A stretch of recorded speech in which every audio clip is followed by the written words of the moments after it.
Hello, everybody. Welcome to Where's the Line, where we explore the gray areas of life. My name is Jane, and I am with my co-host, Sabrina. Sabrina, how are you doing?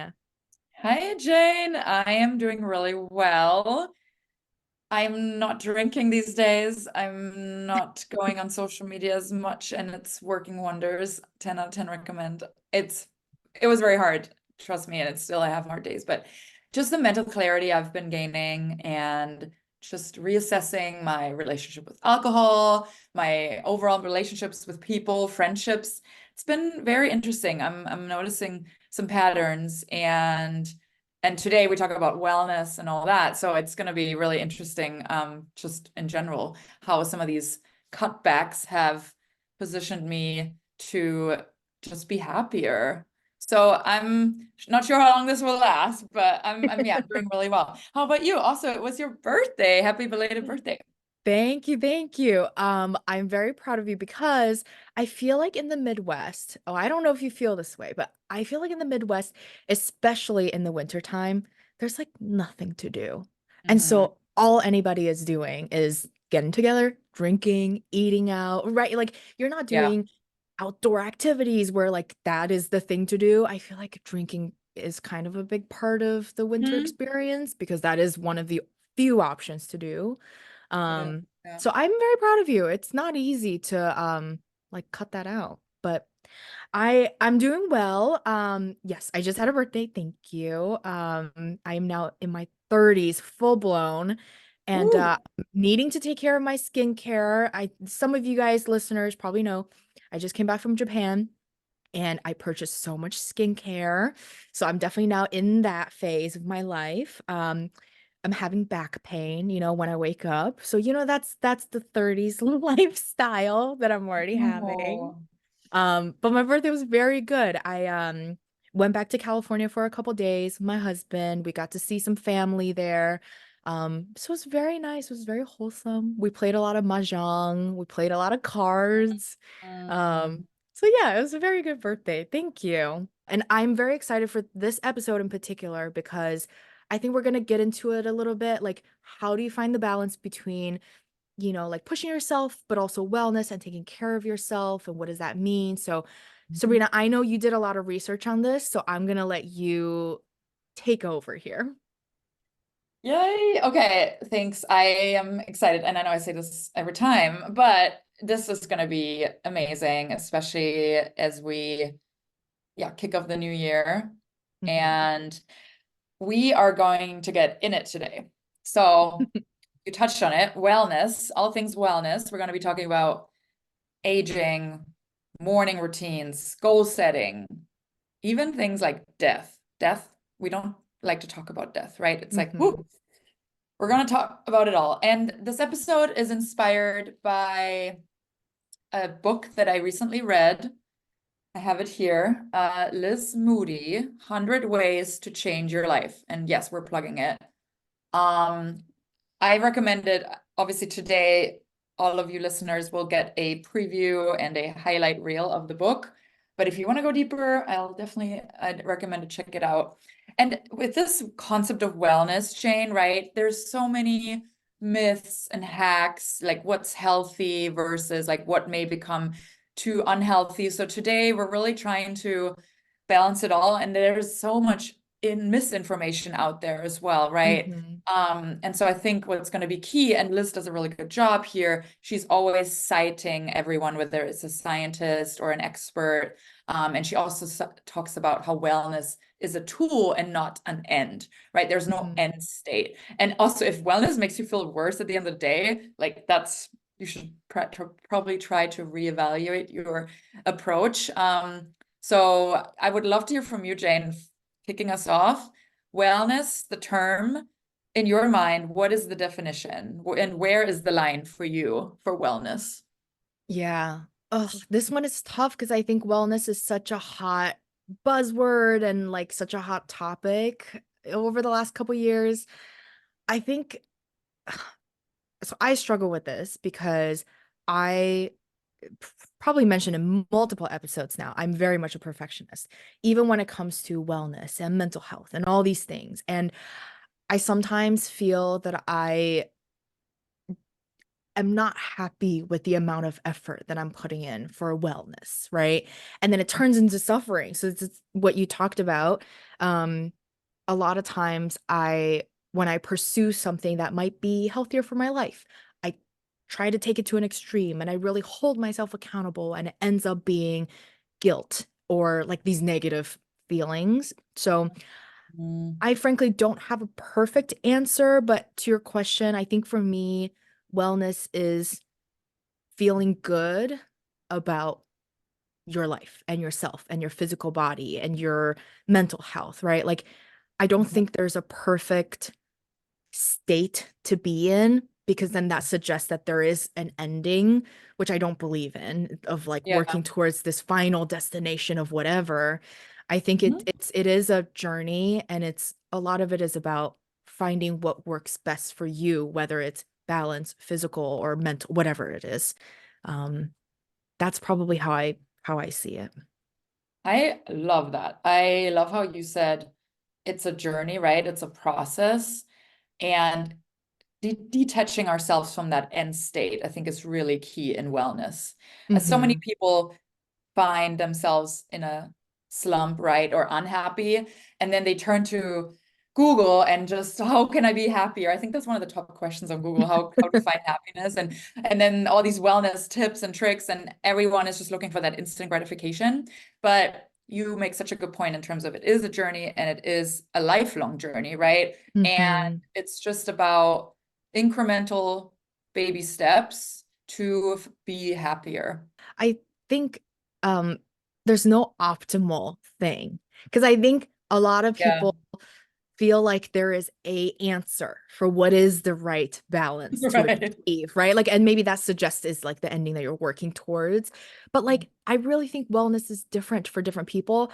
And I also think wellness is different at different times, right? Because like every year, everybody sets goals in the beginning of the year, and it's like, oh, fitness, I want to do this, and I want to spend time with family. Like, I feel like there's always something to kind of work towards. It's Yeah, more of what do you need right now in your life, and what you need kind of depends on what situation you're in, and that changes like over time. So, yeah. absolutely. And yeah, it's funny. I'm chuckling with the whole new because new year, new me, right? People setting all these Yeah. resolutions and then they drop off 2 weeks into January. So yeah, this might sound counterintuitive, right? But talking about death is actually important in order to live a more fulfilled, happier life. And hear me Yeah. out. So at a societal level, we're all terrified of death, right? But when we become more comfortable thinking about our death, it actually allows us to differentiate more between the momentary discomfort, um, and the and actually like the deep pain of living an unfulfilled life. And Mm-hmm. so I guess we want to talk more about what can death highlight about living a life that you're proud of today. Like when you're on your deathbed in hopefully many, many, many, many years, um, Mm-hmm. when you think back, like you don't want to leave what ifs on the table, right? You want to be able to say, I've done it all. And so, Jane, like, what are your thoughts on death? And does it terrify you? Do you Oh. like have you come to terms with it? Like I myself, I used to be terrified. I had Mm-hmm. nightmares about it. But yeah, what is your thoughts on that? And what is like a healthy dose in your mind? Like where is the line in terms of thinking about death? Oof. Okay, well, I definitely don't think people should dwell on this because you can definitely get into a very dark place. Um, Gosh, this is such a good question, and I want to know more about how you kind of navigated that. It sounds like you went on a journey yourself. Um, Mhm. for me, I mean, I'm scared of it, right? Like I feel like that's a natural thing. But as I get older, one of the things I've been really trying to work on over the last, I would say 2 years now, but I think it's become a more and more important thing for me as I'm Mhm. getting older is to not have any regrets. Um, and what I Yeah. mean by that is maybe it's like prompted by the idea of death or like this like philosophical idea of you don't want to have any regrets if something were to happen tomorrow.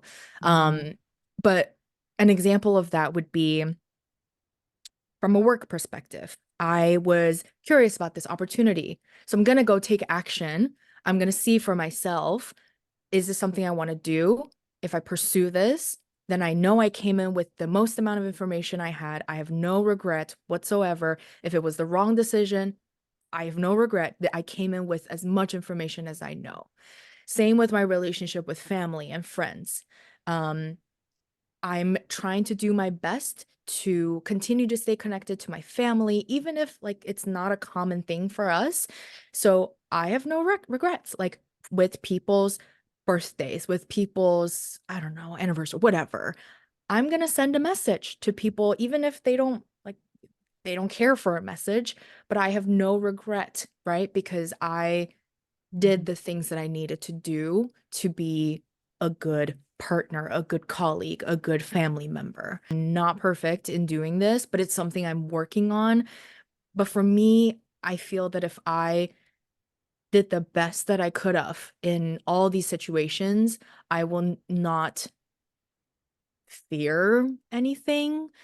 In the short term, it's like fearing criticisms, fearing these comments that people or like judgments.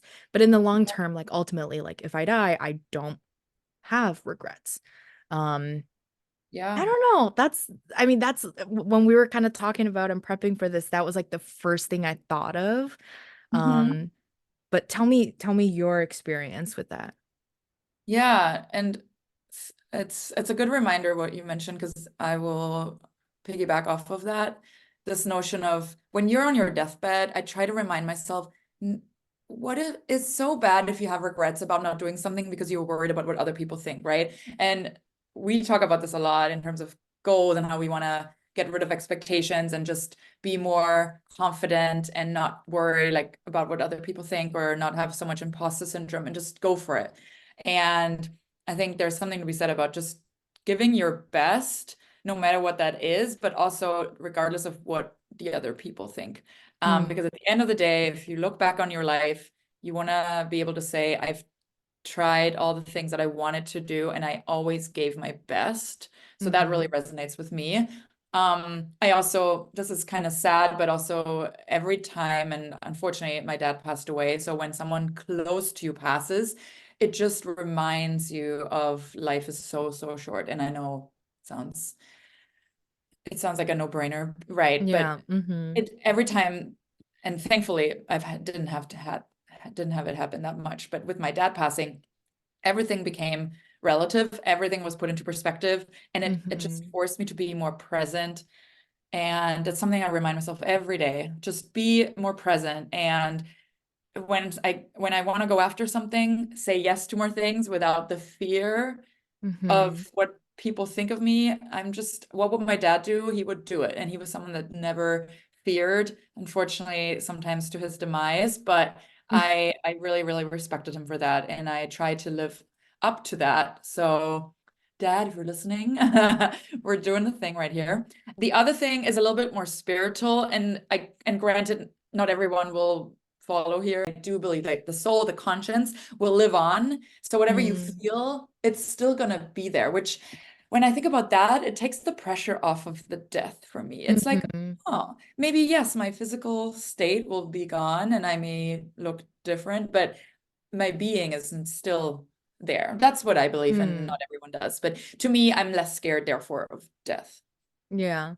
I I really resonated with your comment about your dad kind of inspiring you because I think for me, I I feel like when you think about the idea of death, to your point, it puts things into perspective and it helps people decide, why am I dwelling on XYZ when this other thing is actually fundamentally way more important for me, right? Like, I mean, you hear these stories of, I don't know, millionaires, billionaires, and CEOs on their deathbed wishing they had more time with their family. And like, that sucks. You know, that really sucks. You don't want to have that. And I think that's part of maybe what I mean by like, I don't want to have any regret. Like, for me, sure, I'm even this, for my birthday, I went home and it was only for a couple days and it was expensive because it was around the holidays and like the money itself, yeah, it sucks today because I spent so much money. But then at the same time, it's like, what does that matter? Right? Like it is so much more important for me. And luckily I can't afford to do this and for this to not be an issue for me, but I'm Mhm. able to prioritize my family. And for me, those memories to me are way more important. And so I have no regret that like, oh, I didn't get to see them at this time. I'm so glad that you not only saw your parents, but made that a priority. Because for our listeners, and again, we're trying to make it all somber, right? Like Yeah. death is just part of life. But Yeah. if you really quantify, so say like your parents are 60 and they if they live until 90, hopefully, right? So that Mhm. means 30 more years. That is 30 more summers. So you'll have 30 more summers. That's not that many, right? And so Right. I think helping just using those numbers to quantify sort of, oh, okay, well, let's take the trip, right? To your point, it's a lot of money, but hey, I am going on it because I don't know how many more, right? You can't take So money to the grave. You can take memories. yeah. Is that too cheesy? But I mean, that's the reality. Yeah, no, I think that's so for anyone who's in this position of should I go see my parents or not, do it. Just do it. Do it. Well, all right, Jane, a big part of wellness and just generally is habits, right? People want to Mm. create lasting habits, habits that stick. Many of you may have read James Clear. Liz Moody in this book talks about you have to start with your why. Whenever you try to find a new habit, what is your why? So I would love to hear from you, maybe for our listeners, if you have an example of where you created a habit that you're really proud of that you're now sticking to, or one where you are still working on, and what has been the biggest struggle to keep up the habit? Mm. What works for me is I have to really make the habit easy. Like it has to start from something Mhm. super, super simple. And Yeah. then it could maybe build up one day to something more. But a lot of times I really struggle with discipline if I want to introduce something very, very far from what my current habit is. Mhm. Um, so like, I mean, I don't know. People say like gym, right? Like I I feel like working out is a very common thing. But for me, if I have to get my ass out there to a gym multiple times a week, especially when I'm already exhausted and I'm trying to eat healthy, I'm trying to do this, I'm trying to do that, I'm just not going to be able to be consistent. Yeah. So, one of the things that I've really benefited from is having the Peloton at home. Shout out to Peloton. When I try to build some sort of positive habit, I really have to reduce the resistance. Um, but I Okay. also want to double down on the motive because I think that helps when your motive is a strong enough motive and it's a fundamental thing that you need to work on rather Mhm. than like a superficial thing that you want to work on. I think the superficial thing is not a strong enough motive to push people to build a positive habit. A lot of what you're saying also is backed up by science, including in those books that I've been Mhm. reading. So just in summary, creating habits that stick, making them easy. Mhm. And convenience is key, right? And reducing the resistance. I like what you said there. I will just add more context on it. So for instance, the making it easy or starting small. Like oftentimes we create this mountain for ourselves of like a habit. I want to go to the gym 5 times a week, or I want to lose Right. 10 pounds. And like it's a good goal, but then you really have to break it down into like smaller milestones. So even if you can't make it to the gym every day, start with like 5 minutes. I've done squats every time I go to the bathroom. I would do like 10 squats. You know what? Me too. Okay, so this new thing that I'm doing now, this is so easy, you guys. Yeah. I do squats for the time that I am brushing my teeth. Like that's Sweet. actually Well, there you it's a go. good number of squats, you guys. Like there was times where I'm doing 50 squats during like the That's however many minutes I'm brushing my teeth. So try it. Well, here we go. Talking about habits. Love Yes, it that. does work. Yeah, so baking it into something that you already have to do, right? I think that's really helpful. And then back to finding your why. So personally, I used to work out because I wanted to have like a leaner, like a bigger butt or leaner stomach, right? So Mm-mm. being very hyper focused on these physical attributes, which is not a great why I noticed. And I also didn't notice any results from that. So figuring out what is my true why, like why do I want to feel better about myself. I want to feel healthier and stronger Mm. and leaner. And just making it about the feeling. And now I go to the gym. I go to Rumble. First of all, it's super fun.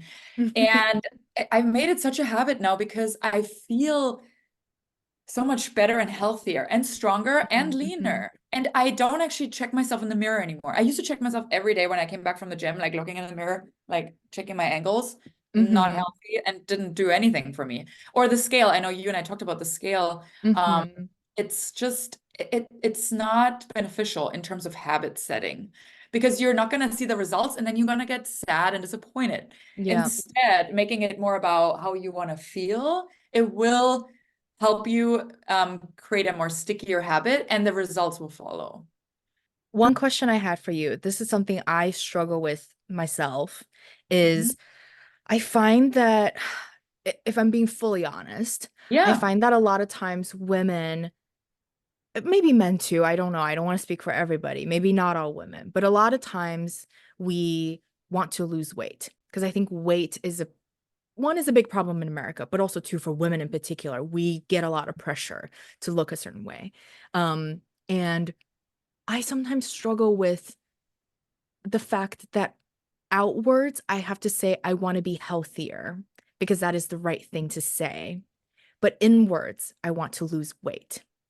Right. So it's Yeah. I love the fact that you were talking about like Rumble, it made you feel good and strong. And then like it's like these positive words, and that's Mhm. great. But I wonder if that's something you've experienced previously where like deep down, I just want to lose weight because I know that is the thing that like society wants me to look a certain way or whatever.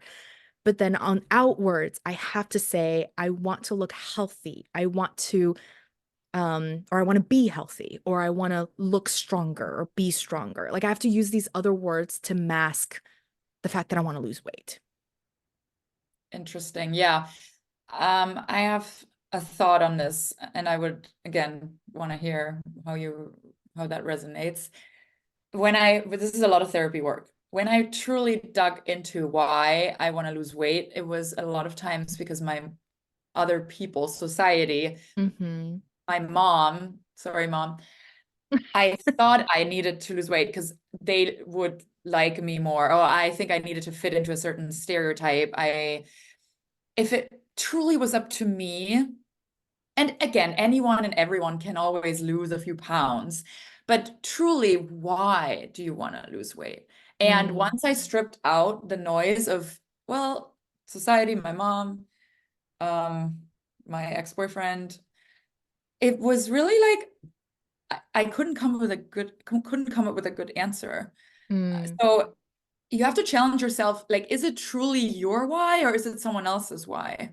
yeah. And then my why now became about just feeling better. And finally, looking myself in the mirror, embracing my curves, embracing who I am, loving my body that it is strong. It can carry me to Rumble. It can carry me through Rumble. I try to think of it as if it's a medical reason, certainly. Like if you need to lose weight, you need to lose weight to be Yeah. Fair. literally healthy.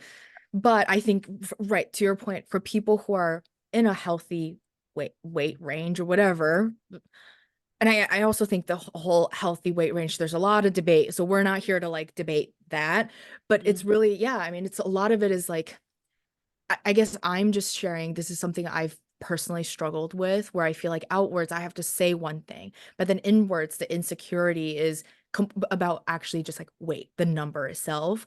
But then to your point, totally the real reason is not actually because I need to lose this weight, but it's because I want to lose this weight so that I look this way for society to feel like that is the right way to look, right? Mhm. And I personally really struggle with it. I know this is a thing that probably a lot of people, maybe particularly women, experience. But, anyways, maybe this is a call to action for people. Please email us and let us Yes, know because maybe I am the only one. I don't know. But you're definitely not. I don't think I am. I really don't think I Let's am. hear But it I'm from our just listeners. fully putting that out there. If other people feel this way, please let me know because I don't want to be alone. Yeah, and maybe we'll bring in an expert on that. That would be really cool, actually, right? To Yeah. help on that. Because again, I have waves today with my egg freezing. I feel very bloated. So Mm. I look in the mirror and I'm like, hey, yeah, this is just what it is right now. And this is like women that carry a baby as we're getting pregnant and having all these hormones. It's a wonderful thing, and bodies will change. Although it is already terrifying to me what will happen during pregnancy and how it will look. So, but yeah, it's an ongoing thing. But I just try to remind myself, like, why am I? Aside from health reasons, everyone should Hmm. always work out and be healthy. And if people are obese, like that's a problem, right? But like just ask yourself more on why. On that note, creating healthy habits and sticky habits, a lot of that is a big part of this is goal setting, right? Hmm. Jane, so I want to go through an exercise with you that is also again exemplified in more detail in this book. And so for this exercise, please share with us a goal that you have that's important to you for 2024. And then we'll walk through some of the frameworks that Liz Moody mentions. And for our listeners, if you want to follow along as well after Jane walked us through her example, think about a goal for 2024. Mm. Okay, I did do some homework for our audience, so it's okay, audience, if you don't have an answer immediately, because it did take me a little bit to figure out what it is I want to Mhm. work on. Speaking of social anxiety, one of the things I struggle with is doing very mundane things alone. So, an example of that, I find that a lot of activities are social activities, and I feel really uncomfortable when I do them alone, which I then don't do. So I always Yep. back out. I'm a wuss about it. But then plenty of people go do these things themselves. So an example of that is, say, watching a movie. Mhm. Totally okay to watch by yourself. Plenty of people actually enjoy that alone time. But I always feel like it's a social thing. And so I always worry if I go alone, what are people going to think about? Nobody's thinking about me, but I'm Yeah. concerned about it in my mind. So my goal is becoming more comfortable doing mundane things alone. I like that. Okay. Well, to challenge you a little bit though, so as we're going to learn in this framework, in order to really make goals, to fulfill goals or to meet our goals, they have to be really specific. So I Mm. love the goal. How can we make it a little bit more specific? So, hey, Jane, for instance, looking at the next month, could Okay. that be maybe a 1 month, once a month, you go to the movie theaters by yourself? What are we thinking? Yes. Okay, I like that because I feel like I need somebody to hold me accountable, even though it is very nerve-wracking to even think about it. Um, but yes, I think okay, so going back to the habits that we talked about, I think I need to do something that is less little stakes involved so that I'm not too nervous. Um, which also I really hope that people who are listening are not judging me because I know these things are so mundane and they're so normal, but I just have this blocker. That's Um, okay. so okay, I'm gonna do I'm gonna do one movie alone in the month of February. You can check in. You Amazing. can check in. Or I Okay. will text you when I'm on my way. And then I'll update you after I'm out of the theater, running home because I'm so stressed. But yes, I'll Please, commit to one at least. Let's start with one. we need to hear back. Okay, I like that. Very specific, very quantified. So yeah, for listeners, again, as you think about goals, if it's about being healthier or going to the gym, try to be really specific, try to commit to a number with the why behind, right? Why are you doing this? But try to be as specific as possible. For me, for instance, I was thinking about our podcast and how we want to grow. And at first, I was just like loosely sort of, yeah, we want to grow the number of listeners. But I was challenged in that, no. Let's be really specific. So now I'm saying we want to triple the number of listeners by the end of the year. So see how it Mm. just becomes more specific. And it's scary, right? Like my intuition was like, no, shy away from any numbers, because then what if you don't succeed, right? Like, what are people going to think? No, but that's the whole point. It has to be a little scary. It has to be a little bit daunting. It has to be something that people can hold you accountable towards. So, Jane, once you going to the movie in February once by yourself. I love that. Now, in order to make it really sticky, there is a really cool framework that I learned about that I want to share now. So it's called the WOOP method. Mm-hmm. WOOP. WOOP. What is your goal? We already did that. Mm-hmm. Number two, what is the desired outcome? Mm. And I'm just gonna I'll share them all and then we'll go one by one. So what is the desired outcome? What is the obstacle? And what is your plan? So Jane, for this goal, what is the desired outcome ultimately? So the why. Mm. Okay, well, I want to work on being more comfortable being alone and being more independent. Amen. What might be an obstacle you might be facing? Mm.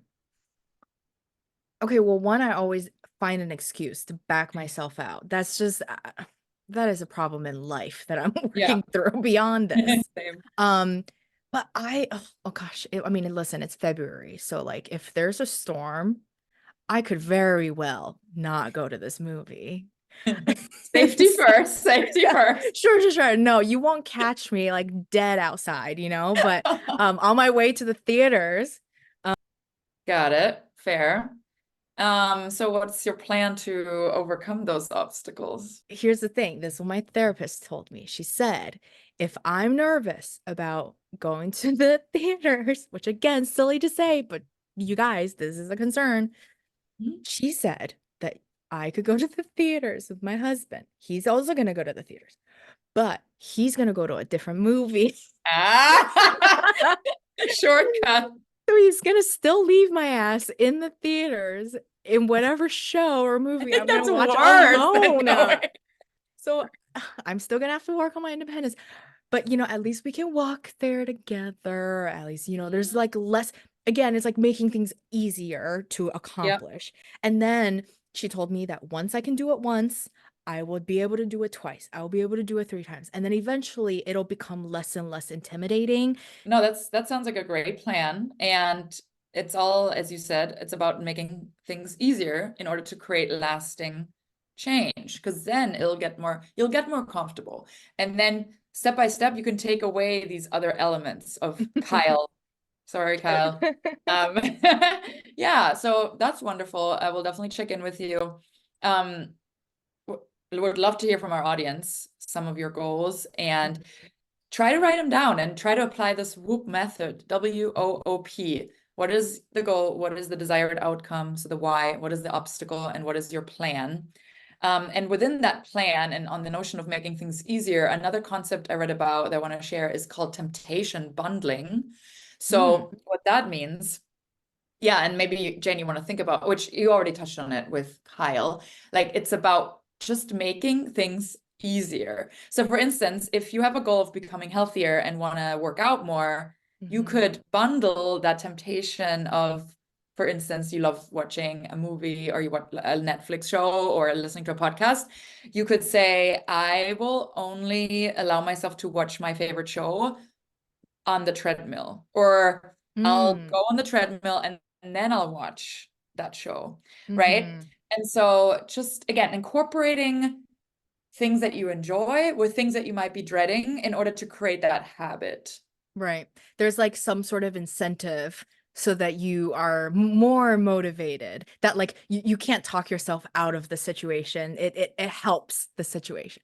Okay, so for me, Yeah. I'm getting myself a Diet Coke, and a that's too much. That's too much because I want to be healthy too. A small popcorn and a Diet Coke in whatever Mhm. movie I'm watching. That's amazing. Yeah, exactly. So you have something to look forward to and you're working on your habit. So perfect. Okay, well, on that note, now looking at our morning, so much about happiness, wellness, feeling good is about how you start your day. It is so, so crucial. Hmm. And so how can we ultimately wake up better, right? In a better mindset. I will share, but first, Jane, I want to hear from you. Are you a morning person? Like, are you up and running? Walk us through your morning. No, no, I'm not. I'm not. I'm gonna be honest. Yeah. Um, okay, here's my routine, you guys. I'm dropping my routine here. Everybody take notes. I I wake up, Hmm. I hang out in bed because it really takes me a little bit to get going. Then I cuddle with my dog, because by then she's already up there and she's kicking me. So Oreo's up there, we're cuddling. We have to be there for a couple minutes at least. And I talk to her and I remind her how beautiful she is and how cute she is. Then I get out of bed and I chug water. Because remember, my in of this year is chugging water, which I will say has been very, very good. So I Okay. do recommend this now. So I'll chug water and I really debate. I Most of the time I don't eat breakfast, which now I'm wondering if I should, because there's a lot Mm, of research out there. So I'm kind of curious if our audience are they breakfast people or not, but I generally don't eat breakfast. mhm, Um, but that's kind of my thing. And then I'll get coffee, I'll walk Oreo. And I think walking Oreo actually really helps me clear my mind in the morning because I'm not getting straight into working. That would be very mhm. frustrating for me. I have two follow-up questions quickly. Ooh, okay. Where is your phone in the morning? At what point are you touching your phone? And two, I love that you cuddle with your dog and tell them how beautiful they are. Do you talk to yourself in the morning like that? No and no. Well, the first question is about the phone. My phone is right next to me, which I know is so wrong. It is so wrong, but it is my alarm. Mm. I know, I know, I know. No, not Everybody's judging. disappointed in me. Um, it is. I do look at my phone pretty much immediately because and this is the thing. I need to stop caring about work. No, and that's, I think, I mean, we're all very much in a similar boat, but this is really something I'm now, for a few months now, I have been testing out. Hmm. So the phone is not in my bedroom anymore. Do not disturb, one of the greatest inventions ever. Turning that on, it turns on for me at like 10 p.m. And in the next morning, because so for context, what I've been reading, Dean Graziosi is a great guy. He's an American investor, very successful. And what he talks about on this notion of being happier and having a more fulfilled life. So what is the most important one of the most important feelings or beliefs in life? Confidence. And Mm, so in order to grow and just be confident every day and show up for yourself, you don't want to be in a defense mode right when you wake up. And so exactly what you just said, when we usually wake up, we turn to our phones, there's a sleuth of emails, people hmm. annoying us, and we get bogged down by all these commitments. And you're already starting with this, oh my God, I need to now react and defend. And Mm, to your point, see what I'm in for the day. hmm. So you don't, I'm not saying everyone needs to completely like change that, but I would invite everyone, instead of looking at the phone right away, think about one win from the day before. That's what Dean recommended. So just before you look on your phone, think about one win from the day before. And it can be as small, it can be as big, whatever you think. But Hmm. that will make a difference in how you start your mindset and how you move more towards offense versus being so reactive right away. So try Mm, it out, hmm. give us feedback. maybe it won't work, but I've tried it and it has been beneficial. I Mm-hmm. unfortunately I am not sitting here and saying I do it every day, but in the days that I have been doing it, I feel a lot better about the day. And I so in do terms of think, morning, oh god. yeah, sorry, I do think your point about starting in a more positive, proactive type of place is really good. I I'm not the best at reflecting on the day before. I find myself getting caught up very quickly into like starting the day itself. Um, but I will say what does help me sometimes is because I walk my dog in the morning. That's Mhm. like 20-30 minutes of like no work, right? Like I'm not actually actively working. So a lot of times what I'll do is I will listen to like a happy podcast.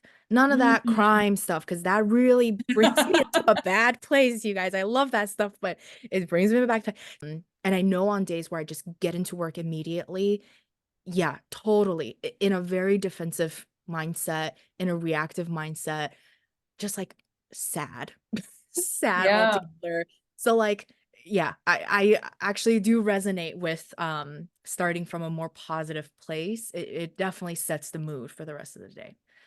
But I'm Well, sorry, that I sounds cut you great because off. you're already doing it. You're already doing a lot of the things that are in the book too. Just going outside, another big thing Hmm. in the morning, and starting it with a positive like positive messaging, whether that was Yeah. podcast or meditation, whatever. So, yeah, those are again really helpful for routine. And I know it sounds so silly when we sit here and say what works, right? And then it's so much harder to put into practice, but Hmm.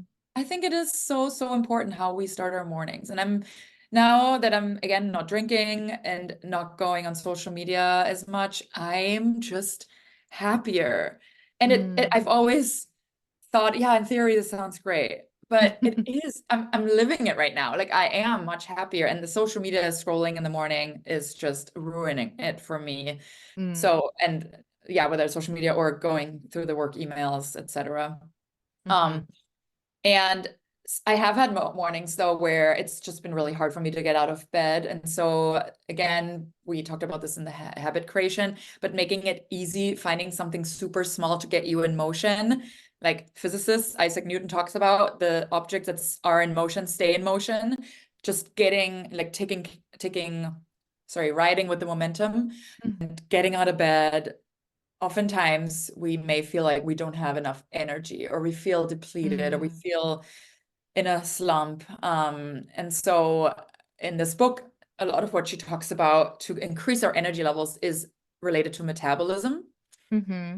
And I have my own thoughts. So I'll start with that, but I want to hear from you. So when I hear metabolism, my younger self immediately thought about weight loss.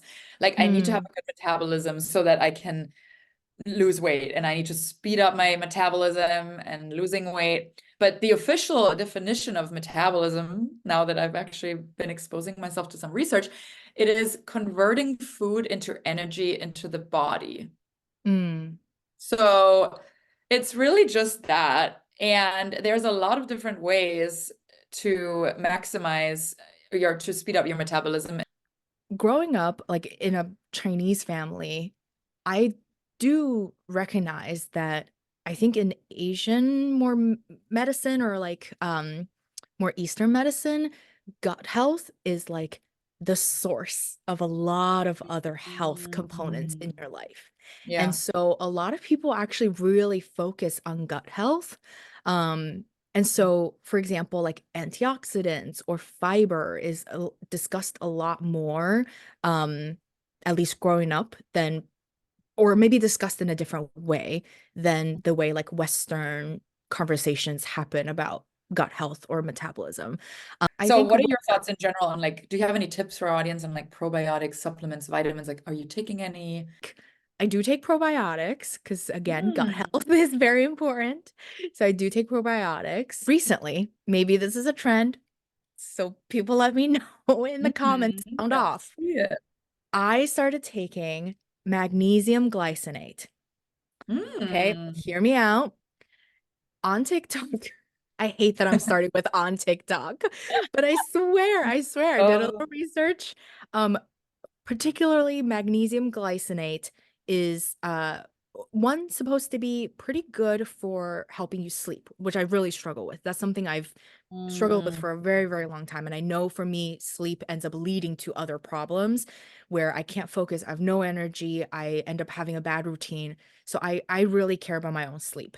Yeah, I am a big proponent of magnesium, especially with Rumble. You want to, or with any work, more sort of demanding exercise for your Hmm. muscles. Magnesium is so key.